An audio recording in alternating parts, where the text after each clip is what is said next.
নির্বাচন এসেছে, ফ্যামিলি কার্ডের ঘোষণাও এসেছে, তার হাতে হচ্ছে বিধবা ভাতা, সেইটা পাই নেতা গো বৌরা। নোয়াখালীতে শূন্য আসনে ফেরত পাঠানো হবে ধানের শীষকে ইনশাআল্লাহ। আমরা নোয়াখালী হচ্ছি গরিবের বউ সবার ভাবি। নোয়াখালীকে বিভাগ করতে হবে, নোয়াখালীকে বিভাগ করতে হবে। বিভাগ বিভাগ বিভাগ চাই, বিভাগ বিভাগ বিভাগ চাই, বিভাগ বিভাগ বিভাগ চাই। আমাদের এই নোয়াখালীতে প্রায় 50 লক্ষ মানুষের উপরে বসবাস, কিন্তু এই নোয়াখালীতে একটি মাত্র ভাঙ্গাচুরা ট্রেন চলে।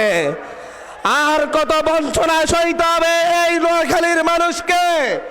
অবিলম্বে মিনিমাম 3টি ট্রেন বরাদ্দ করতে হবে নোয়াখালীর জন্য।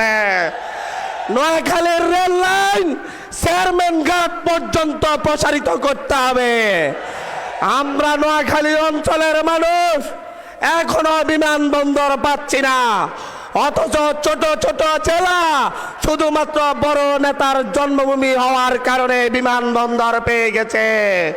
নোয়াখালী বিমানবন্দর চাইতো চাইতো চাইতো সরাসরি বিমানে যাতে আমাদের প্রবাসী ভাইরা নোয়াখালীতে যাতায়াত করতে পারে তার নিশ্চয়তা চাই।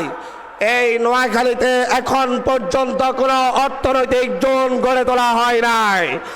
আমরা বলতে যাচ্ছি নোয়াখালীতে আমরা সমুদ্র নির্ভর অর্থনৈতিক জোন গড়ে তুলতে চাই। বাংলাদেশের প্রথম সমুদ্র নির্ভর অর্থনৈতিক জোন কোনটা হবে? কোনটা হবে? কোনটা হবে? আমরা নোয়াখালীকে ব্লু ইকোনমিক জোন ঘোষণার জন্য আমিরে জামাতের প্রতি আহ্বান জানাচ্ছে। আমরা নোয়াখালী হচ্ছি গরিবের বউ সবার ভাবি। আমাদের চতুর্পাশের জমি জমা কিছু চট্টগ্রাম নিয়ে যেতে চাই, কিছু বোলা নিয়ে যেতে চাই, আবার কিছু নিয়ে টানাটানি করে কুমিল্লা। আমাদের কোন ভূমি চাটবো আমরা? কোন ভূমি ছাড়া যাবে? নোয়াখালীর প্রত্যেকটি ভূমি রক্ষার দায়িত্ব এই 11 দলীয় জোট নিবে তো? নির্বাচন এসেছে, ফ্যামিলি কার্ডের ঘোষণাও এসেছে, বৃদ্ধ ভাতা দেয়, কিন্তু বৃদ্ধরা পায় না, পায় সব জোয়ানরা। তার হাতে হচ্ছে বিধবা ভাতা, সেইটা পাই নেতা গো বৌরা। তারা দেয় 10 টাকার চাল গরিবের জন্য, সেটা পায় তাদের লাঠিয়ালরা। তারা এই দেশের মানুষকে গরিব রেখে তাদের উপর নির্ভরশীল করে রাখতে চায়।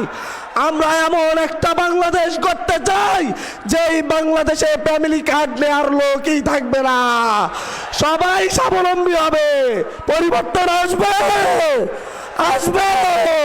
নোয়াখালীতে শূন্য আসনে ফেরত পাঠানো হবে ধানের শীষকে ইনশাআল্লাহ।